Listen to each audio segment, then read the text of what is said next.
संतोष देशमुख हत्या प्रकरणातील 4 आरोपींना केस कोर्टामध्ये आता हजर केलं जाणार आहे। महत्त्वाची बातमी, गेवराई पोलीस ठाण्यामधून केस कोर्टामध्ये त्यांना आता हजर केलं जाणार आहे। बीड हत्या प्रकरणातील विष्णू साठेसह तिघांना कोर्टामध्ये हजर केलं जाणार आहे।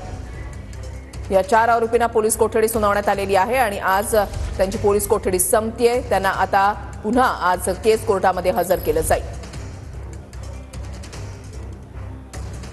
विष्णू साठेसह तिघांना कोर्टामध्ये आज हजर केलं जात आहे। ही दृश्य जी आहेत आपण या ठिकाणी पाहताय।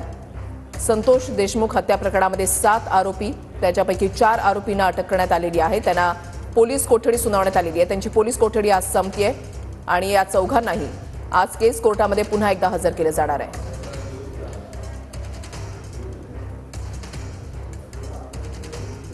आमचे प्रतिनिधी सदानंद आमच्या सोबत आहेत, अधिक माहिती जाणून घेणार आहोत। सदानंद, किती वाजता केस कोर्टामध्ये या आरोपींना हजर केलं जाईल?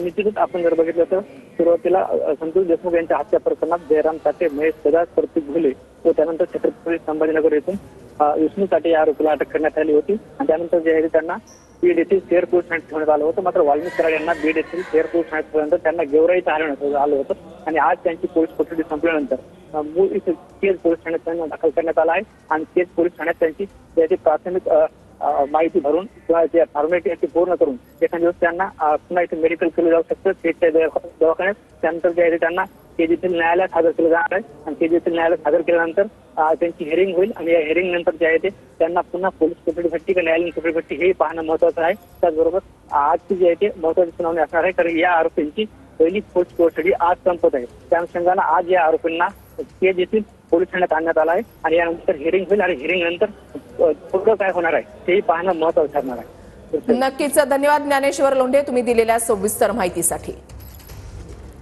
गेवराई पोलीस ठाण्यामधून या चौघांना सुद्धा केस कोर्टामध्ये हजर केलं जाणार आहे। आज त्यांची पोलीस कोठडी संपतेय, त्याच्यामुळे या आरोपींना पुन्हा केस कोर्टामध्ये हजर केलं जाईल आणि न्यायालय पुढे आता काय निर्णय देणार हे देखील पाहणं महत्त्वाचं असेल।